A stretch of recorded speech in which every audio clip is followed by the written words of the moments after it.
The morning sun cast long shadows across the pristine corridors of the private medical facility. As William made his way through the familiar halls, his footsteps echoed softly against the polished marble floors, each step measured and deliberate. The weight of recent events pressed heavily upon his shoulders, and the conversation he was about to have would change everything between him and his stepmother. 3 days had passed since the shocking revelation that had turned his world upside down.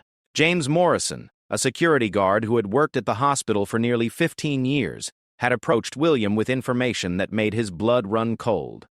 The man's weathered hands had trembled slightly as he handed over a small flash drive, his eyes filled with a mixture of guilt and determination. "Your Royal Highness," Morrison had whispered, glancing nervously around the empty parking garage where they had arranged to meet.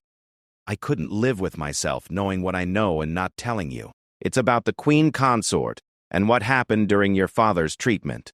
William had initially been skeptical. Hospital staff were bound by strict confidentiality agreements, and Morrison risked not only his job, but potentially serious legal consequences by speaking out. However, the sincerity in the older man's voice and the weight of his words had convinced William to listen.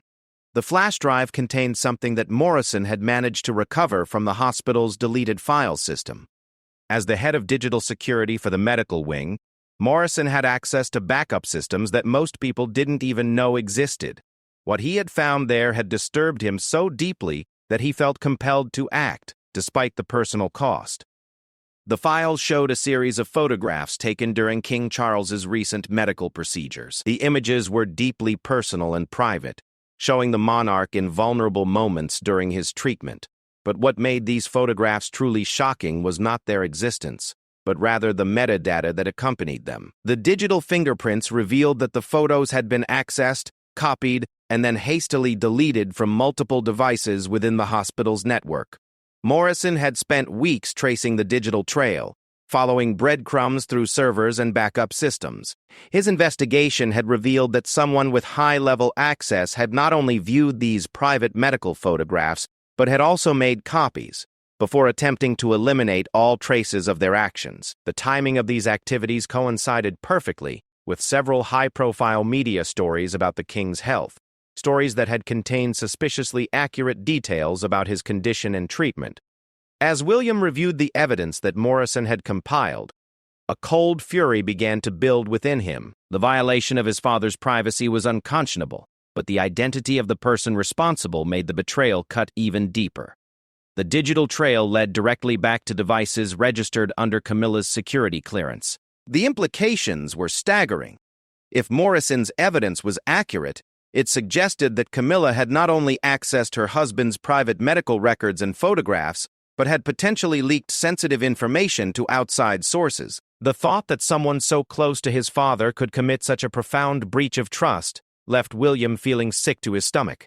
Now, as he approached the private wing where Camilla was known to spend her mornings reviewing correspondence, William steeled himself for what would undoubtedly be one of the most difficult conversations of his life. He had spent the previous night going over Morrison's evidence again and again, hoping to find some alternative explanation, some way that the digital trail could have been misinterpreted or falsified.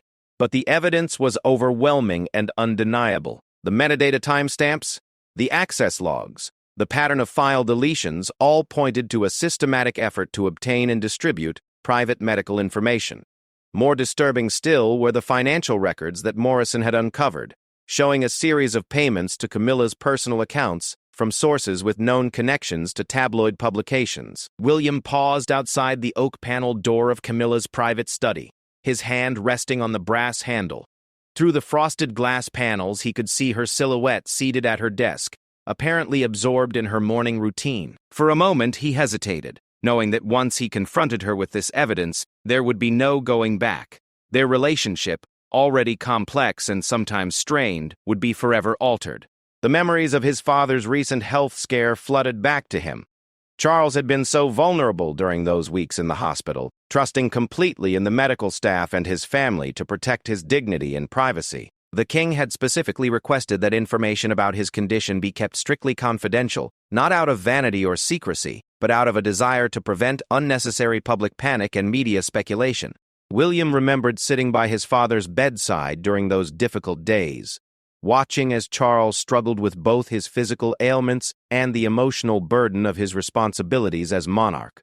The king had spoken often about his concerns for the stability of the monarchy and his fears about how public perception of his health might affect the institution he had dedicated his life to serving. The idea that someone within their inner circle had violated that trust and potentially profited from Charles's vulnerability filled William with a rage that he struggled to contain. He had always prided himself on his ability to remain calm and measured in difficult situations, but this betrayal struck at the very heart of everything he held dear about family loyalty and institutional integrity. Taking a deep breath to compose himself, William knocked gently on the door and waited for permission to enter. Camilla's voice called out cheerfully, inviting him in with the warm tone she had always used with him since her marriage to his father. As he stepped into the elegantly appointed room, she looked up from her correspondence with a genuine smile. "William, what a lovely surprise," she said, rising from her chair and moving toward him with arms outstretched for their customary greeting. "I wasn't expecting to see you this morning. How are Catherine and the children?" The casual warmth of her greeting made what he was about to do even more difficult. Despite their complicated history, William had grown to respect Camilla over the years, particularly for the happiness she had brought to his father's life. She had been a devoted wife and had thrown herself wholeheartedly into her royal duties, earning the grudging respect of even some of her harshest critics. But now, as he looked into her eyes, William found himself searching for any sign of guilt or deception. Her expression appeared genuinely pleased to see him, with no hint of the anxiety or defensiveness he might have expected from someone harboring such a terrible secret. Either she was an exceptionally skilled actress, or there was more to this situation than Morrison's evidence suggested. "Camilla," William began, his voice carefully neutral as he declined her offered embrace. "I'm afraid this isn't a social call. I need to speak with you about something very serious, something that concerns my father's medical treatment and your access to his private records." The change in her demeanor was immediate and unmistakable. The warm smile faded from her lips, and her face went several shades paler. Her hands, which had been reaching out to him in greeting, dropped to her sides, and William noticed a slight tremor in her fingers. For several long moments they stood in silence, the weight of his words hanging heavily in the air between them. "I'm not sure I understand what you're referring to," Camilla said finally, her voice noticeably less steady than it had been moments before. "What exactly are you suggesting, William?" William reached into his jacket pocket and withdrew the flash drive that Morrison had given him, holding it up so that she could see it clearly. "I'm suggesting that you accessed confidential medical records belonging to my father, copied private photographs from his treatment sessions, and then attempted to destroy the evidence of your actions." The words hung in the air like a physical presence, and William watched carefully as Camilla's expression shifted from confusion to what appeared to be genuine shock. Her hand moved involuntarily to her throat, a gesture he recognized as one she made when under extreme stress. "That's impossible," she whispered, sinking slowly back into her chair as if her legs could no longer support her weight. I could never do such a thing to Charles. He's my husband, William. Whatever you think you know, you're wrong." But even as she spoke the words of denial, William could see the fear growing in her eyes. Whether that fear stemmed from guilt over her actions or terror at being falsely accused, he couldn't yet determine. What he did know was that the conversation he had dreaded was only just beginning, and the truth, whatever it might be, would likely tear their family apart. William pulled out a chair across from Camilla's desk and sat down deliberately, placing the flash drive on the polished mahogany surface between them. The morning light streaming through the tall windows illuminated the small device, making it seem larger and more ominous than its actual size would suggest. He studied her face carefully, looking for any telltale signs that might reveal the truth behind Morrison's allegations. "I want to believe you, Camilla," William said quietly, his voice carrying the weight of years of complicated family dynamics. "But the evidence is quite compelling. A security guard named James Morrison came forward with digital forensics that traced directly back to your access credentials. He's risked his career and potentially his freedom to bring this to light." Camilla's hands were clasped tightly in her lap, her knuckles white with tension. She had always been composed under pressure, a skill she had developed during her years in the public eye, but William could see cracks forming in her carefully maintained facade. Her breathing had become shallow, and there was a slight twitch at the corner of her left eye that appeared whenever she was experiencing severe stress. "James Morrison," she repeated slowly, as if testing the name on her tongue. "I remember him. He's been at the hospital for many years, hasn't he? Always very professional, very discreet. What exactly is he claiming that I've done?"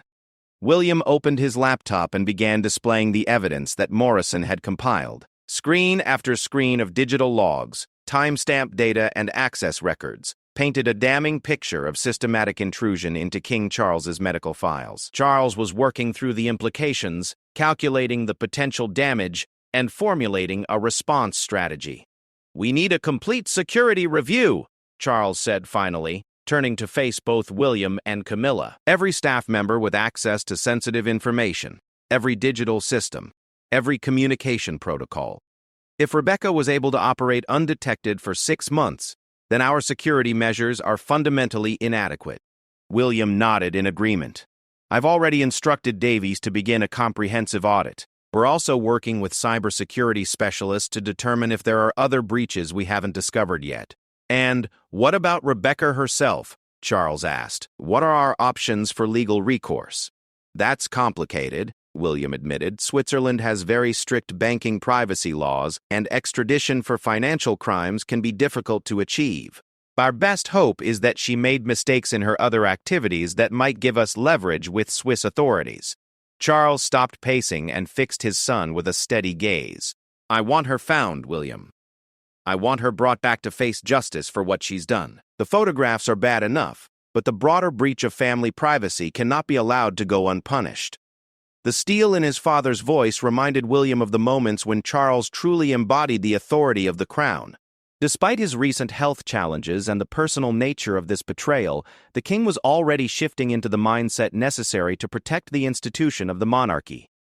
"There's something else we need to consider," Camilla said quietly, speaking for the first time in several minutes. "Rebecca may not have been working alone. The sophistication of this operation, the financial structures, the technical knowledge required, it suggests that she had help from people with expertise in intelligence gathering and money laundering." William felt a chill as he realized the truth in Camilla's observation. The more he learned about Rebecca's activities, the more it seemed like the work of a professional operation rather than an opportunistic individual. The implications of organized intelligence gathering targeting the royal family were staggering and would require resources far beyond their current security capabilities. "We need to involve MI5, Charles said, coming to the same conclusion. "If this is part of a larger intelligence operation, then we're dealing with a matter of national security, not just personal privacy." The conversation was interrupted by a knock on the door, and Sir Clive entered with a grave expression. "Your Majesty, I'm afraid there's been a development. We've just received word from our Geneva contacts that Rebecca Thornton was found dead in her hotel room this morning." The room went completely silent as the shocking news sank in. William felt the blood drain from his face as he realized what this meant for their investigation and for their hopes of recovering the stolen information. The silence that followed Sir Clive's announcement was deafening.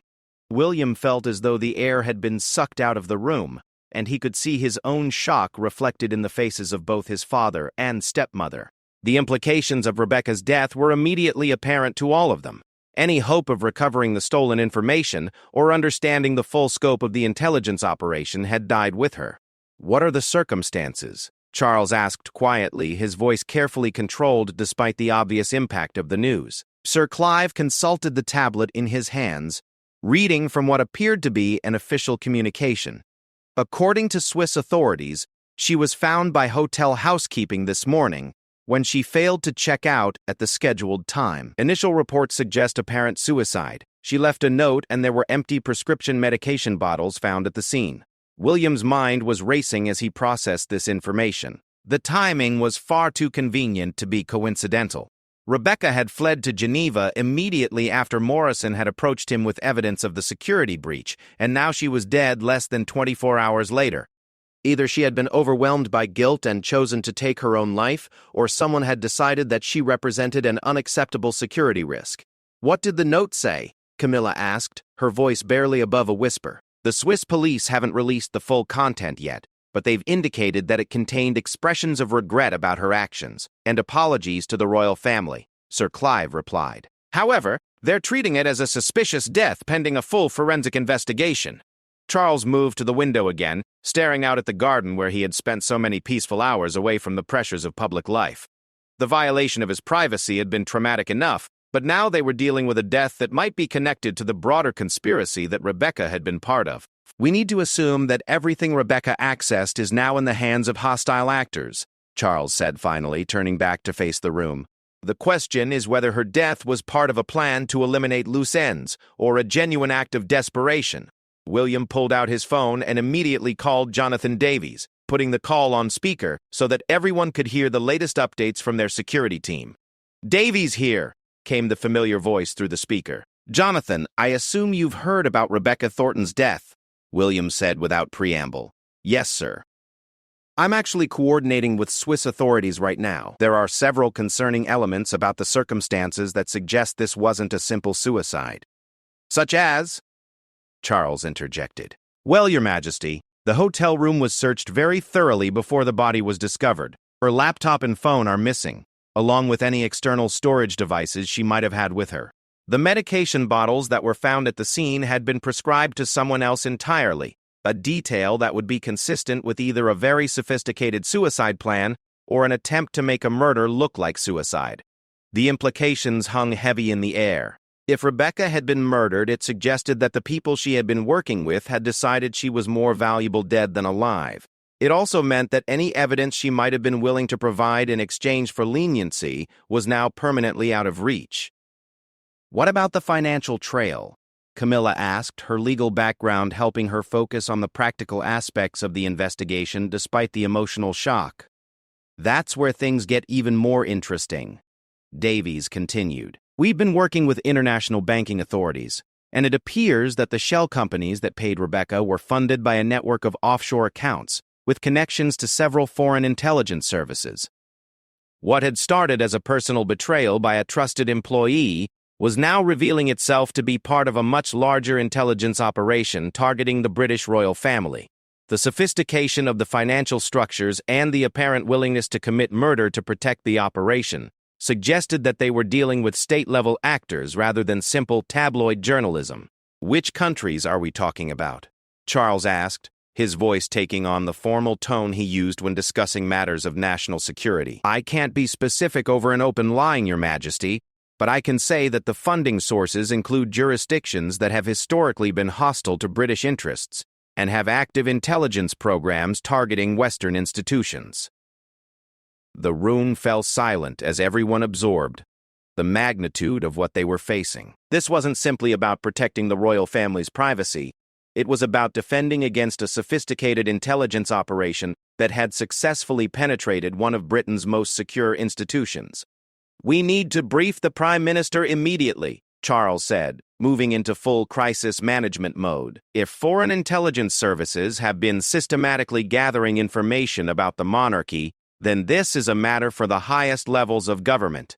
William nodded in agreement, but he was also thinking about the more immediate concerns facing their family. "What about the photographs and other information that Rebecca already passed along? Do we have any way of knowing what might be released or how it might be used?" "That's the most troubling aspect of this entire situation," Davies admitted. "We have to assume that hostile actors now have access to intimate medical information, private family communications, and potentially compromising photographs that could be used for blackmail or propaganda purposes." Camilla had been silent during most of the conversation with Davies, but now she spoke up with a question that went to the heart of their vulnerability. "Is it possible that other staff members have been compromised? If Rebecca was part of a larger operation, there might be other assets in place that we haven't identified yet." It was a terrifying thought, but William realized that it was entirely plausible. If foreign intelligence services had succeeded in placing one asset within the royal household, They might have others in similar positions of trust. The scope of the potential security breach could be much larger than they had initially imagined. We're conducting background checks on all staff members with access to sensitive information, Davies replied. It's a massive undertaking, but we need to assume that this operation had multiple components that we haven't discovered yet. Charles ended the call with Davies and immediately instructed Sir Clive to arrange an emergency meeting with the cabinet secretary and the heads of MI5 and MI6. The situation had escalated far beyond a simple family crisis and now required the full resources of the British intelligence community. There's something else we need to discuss, William said, reluctant to add another layer of complexity to an already overwhelming situation. Morrison, the security guard who brought this to our attention, he's now potentially at risk as well. If Rebecca's death wasn't suicide, then anyone with knowledge of the intelligence operation could be in danger. The reality of the threat was sobering. Morrison had acted out of loyalty and moral conviction, but his decision to expose the security breach had now put his own life at risk. They had a moral obligation to protect him, but doing so would require resources and attention that were already stretched thin. I'll have Davies arrange protective custody for Morrison and his family, Charles said immediately. We can't allow him to become another casualty of this operation. As they discussed the practical arrangements for protecting Morrison, William couldn't help but think about the broader implications for their family's future. The knowledge that foreign intelligence services had successfully penetrated their most intimate communications would change how they conducted their private lives, how they communicated with each other, and how they approached their public duties. We're going to have to assume that everything we say and do is potentially being monitored, Camilla said, voicing the concern that William had been grappling with. Our phone calls, our emails, our private conversations, none of it can be considered secure anymore. It was a sobering realization that would fundamentally alter how they lived their lives. The royal family had always operated under intense public scrutiny, but the knowledge that hostile foreign powers might be actively gathering intelligence on their most private moments added a new dimension of vulnerability and paranoia. We'll adapt, Charles said firmly, though William could hear the strain in his father's voice. The monarchy has survived far worse threats than this, and will survive this as well. But we need to be smart about how we respond, and we need to ensure that our reaction doesn't give our enemies any additional advantages. The conversation was interrupted by another knock on the door, and Sir Clive returned with additional news that would further complicate their response to the crisis. Sir Clive's expression was even more grave than before as he entered the blue drawing room for the second time that morning. William could see that whatever news he was bringing would add yet another layer of complexity to a situation that was already spiraling beyond their control. The private secretary's usual composure had been replaced by obvious anxiety, and his hands trembled slightly as he consulted his notes. Your Majesty, Sir Clive began, addressing Charles directly.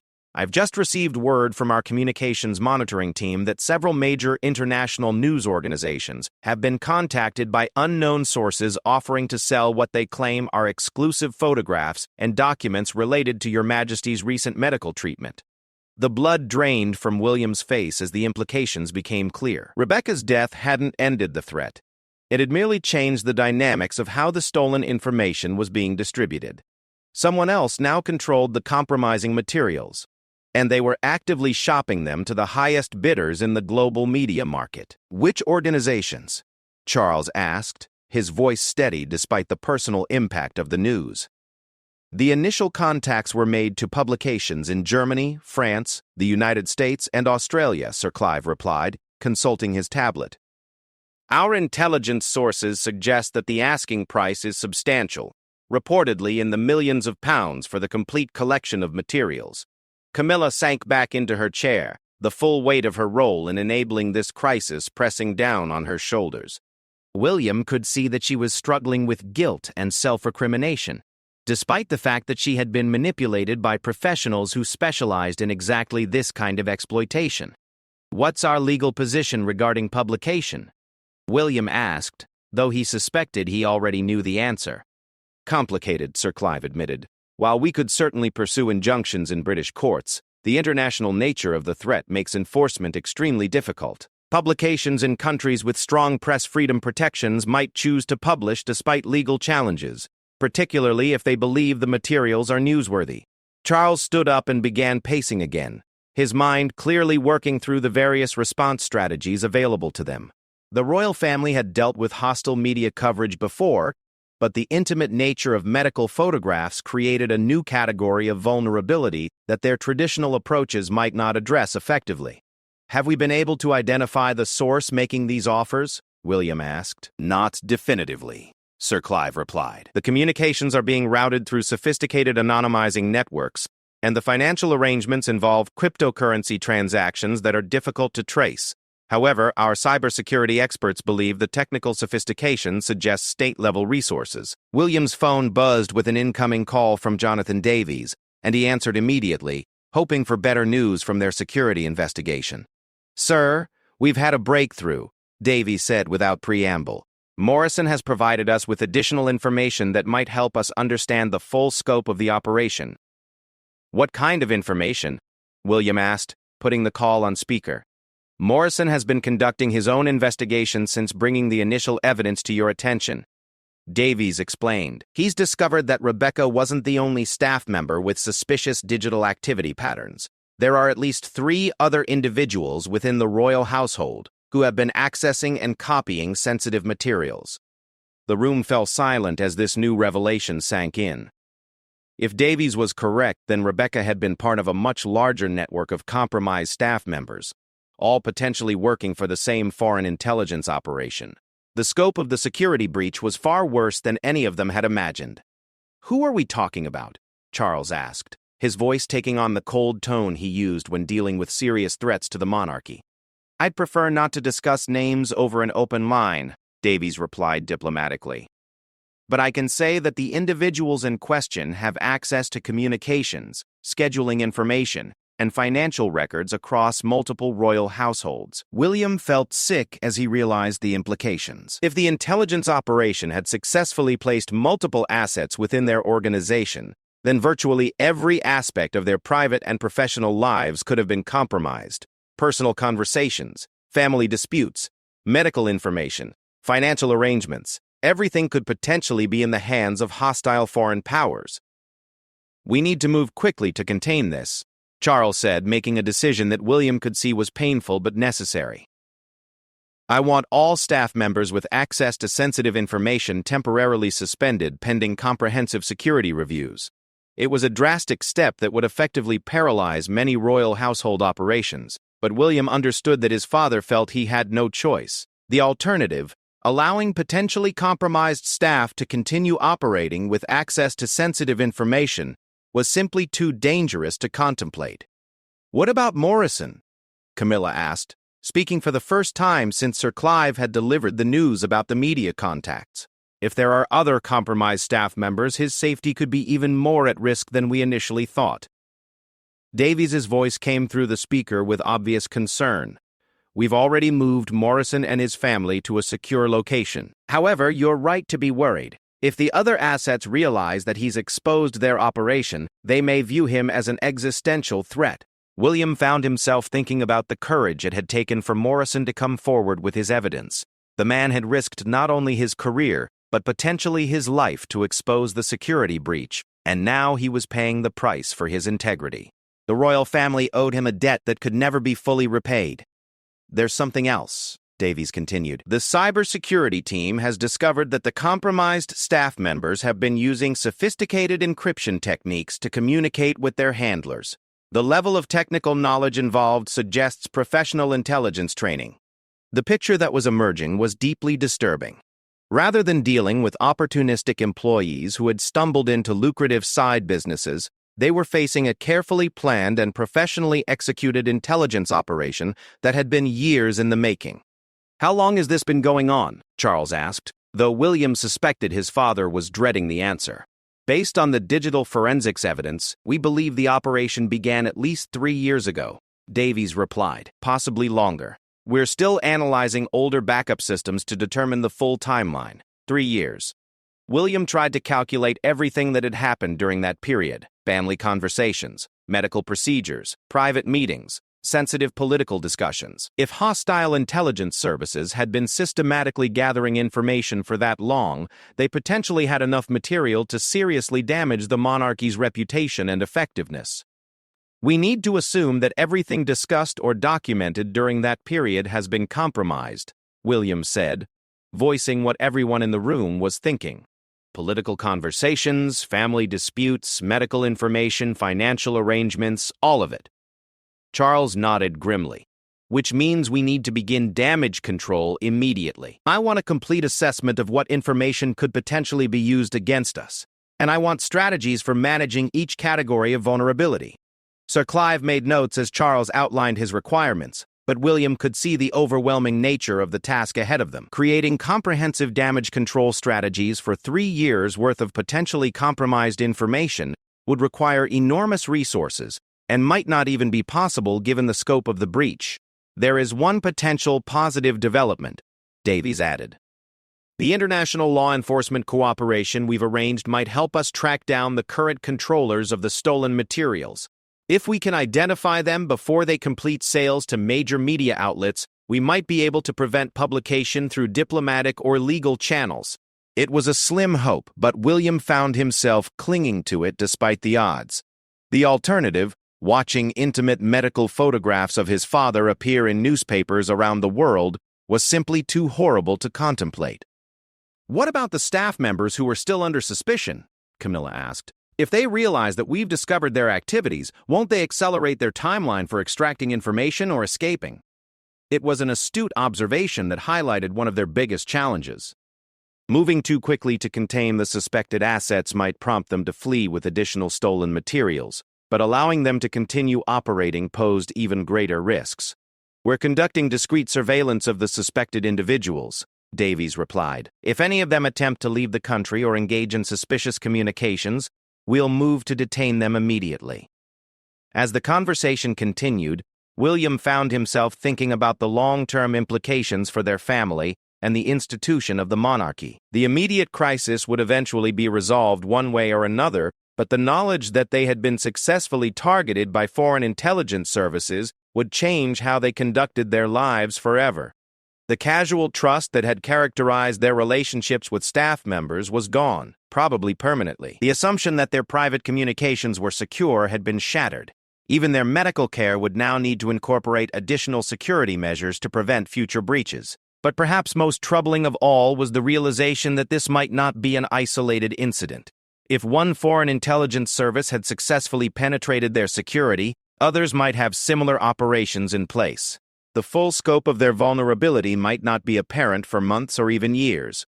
We'll get through this, Charles said quietly, as if reading William's thoughts. The monarchy has survived much worse, and we'll survive this as well. But we need to be smart about how we respond, and we need to ensure that we learn from this experience to prevent similar breaches in the future. As the morning sun reached its zenith outside the windows of Clarence House, William realized that everything had changed forever. The conversation that had begun with Morrison's revelation about deleted hospital photographs had evolved into something much larger, a fundamental reassessment of how the royal family would need to adapt to survive in an age of sophisticated intelligence warfare.